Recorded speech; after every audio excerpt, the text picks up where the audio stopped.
رب ذوالجلال نے قرآن پاک میں ارشاد فرمایا لقد من اللہ علی المؤمنین اذ بعث فیہم رسولا، لقد البتہ یقیناً من اللہ علی المؤمنین، اللہ نے احسان فرما دیا ایمان والوں پر۔ وہ احسان کیا ہے؟ اذ بعث فیہم رسولا، جب کہ ان میں رسول کو پیدا فرما دیا۔ یہ بہت بڑا احسان فرما دیا، بہت بڑی نعمت عطا فرما دی۔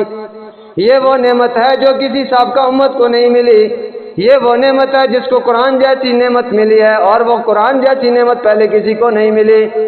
اور پھر اسی طرح یہ امت ایسی عظیم اور خیر امت ہے، اس کا خیر امت کا لقب پہلے کسی امت کو نہیں ملا۔ یہ وہ عظیم امت، اور جس میں شامل ہونے کے لیے انبیاء نے بڑی جو وہ آرزویں کی ہیں، بڑی تمنائیں کی ہیں، یہاں تک کہ حضرت عیسیٰ علیہ السلام کو سعادت نصیب ہو جائے گی، جو آئیں گے اور 40 سال دنیا میں رہیں گے اس امت میں، اس امت کے احکامات کے مطابق، شریعت کے احکامات کے مطابق زندگی گزاریں گے اور تعلیم دیں گے اور اسی کی تشہیر کریں گے، اور پھر اس کے بعد دنیا سے جائیں گے۔ تو اس لیے یہ وہ امت ہے جس امت میں رب ذوالجلال نے ہم سب کو پیدا فرما کر یہاں پر بٹھایا ہوا۔ یہ جمعہ کا عظیم اجتماع کسی امت کو نہیں ملا، عیدین کا عظیم اجتماع کسی امت کو نہیں ملا، اور پھر اسی طرح یہ سارے اجتماعات کسی اور امت کو نہیں ملے۔ خانہ کعبہ میں مسجد حرام میں ایک نماز پر 1,00,000 نمازوں کا ثواب کسی امت کو نہیں ملا۔ مسجد نبوی میں ایک نماز فرض ادا کرنے پر 50,000 فرض نمازوں کا ثواب کسی اور امت کو نہیں ملا۔ چند خصوصیات، بہت ساری خصوصیات ایسی ہیں جو اللہ نے اپنے محبوب پیغمبر کو دی ہیں اور کسی نبی کو نہیں دی، اور بہت ساری خصوصیات ایسی ہیں جو اللہ نے اس امت کو دی ہیں اور کسی امت کو نہیں ملی۔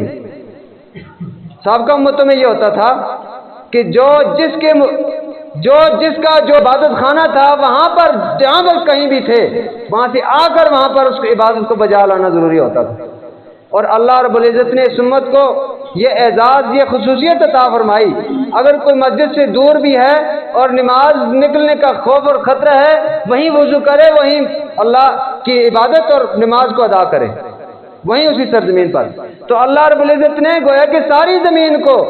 سجدہ گاہ بنا دیا، مسجد بنا دیا اس امت کے لیے، جہاں جو مجبور ہو وہاں پر وہ نماز ادا کر سکتے ہیں، بہت ساری۔ اور اسی طرح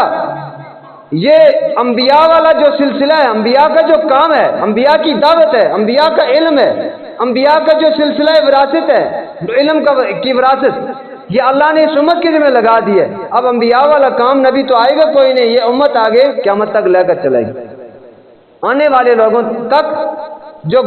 موجود لوگ ہیں وہ آنے والے لوگوں تک یہ دین کا سلسلہ آگے پہنچاتے رہیں۔ یہ بھی بہت بڑی خصوصیت اس امت کو ملی، ورنہ سے پہلے کسی امت کی ذمہ نہیں تھا۔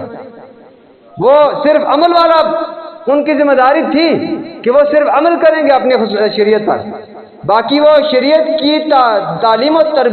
تربیت، وہ تبلیغ جو کریں گے وہ ان کی ذمہ نہیں تھی۔ وہ انبیاء آتے تھے اور انبیاء کا کوئی وقفہ نہیں ہوتا تھا، وہ انبیاء کا سلسلہ لگا رہتا تھا، ہر بستی میں ایک نبی ہوتا تھا، ہر علاقے میں ایک نبی، ہر شہر میں ایک نبی ہوتا تھا، بھیا وقت کئی انبیاء ہوتے تھے، لیکن ہمارے نبی محمد الرسول اللہ صلی اللہ علیہ وسلم تشریف لائے، یہ ایک ہی جگہ پر رہنے والے یہ نبی ساری کائنات پر حکومت فرمائی، ساری کائنات پر اپنی شریعت کو پھیلایا، ساری کائنات پر اپنی سنت کو پھیلایا، اپنے قرآن کو پھیلایا، قرآن کی تعلیمات کو پھیلایا، اور پھر آگے ذمہ لگا دیا کہ اے امت کے جتنے بھی لوگوں، صحابہ کرام سے لے کر قیامت تک کے آل ایمان، سب کی ذمہ داری ہے تم پھر اس پیغام کو دوسرے لوگوں تک، دوسرے مسلمانوں تک پہنچاؤ، کفار تک کلمے کی دعوت پہنچاؤ، اور مسلمانوں تک اس دین کی جو عملی صورت ہے اس کو پہنچاؤ، یعنی عمل پیدا ہو جائے۔ یعنی پہلے سے کلمہ تو پڑھے ہوئے ہیں لیکن وہ کلمے کے مطابق زندگی گزارنے کو بھول چکے ہیں، اور سنت کے مطابق زندگی گزارنے کو بول چکے ہیں، ان کے ہاں یاد دہانی کرانی ہے اور کفار تک کلمہ پہنچانا ہے، یہ ذمہ لگا دیا، اور قیامت تک یہ سلسلہ چلتا رہے گا۔ تو اس لیے یہ ربیع الاول کا جو ماہ مقدس ہے، اس میں ہماری ذمہ داری ہے جہاں تک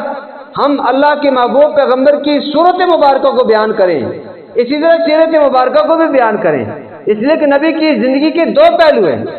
ایک جسم کے ساتھ تعلق رکھتا ہے کہ اللہ کے محبوب پیغمبر کی جسمانی صورتحال کیسی تھی، کیسی جو جسم کی بناوٹ کیسی تھی،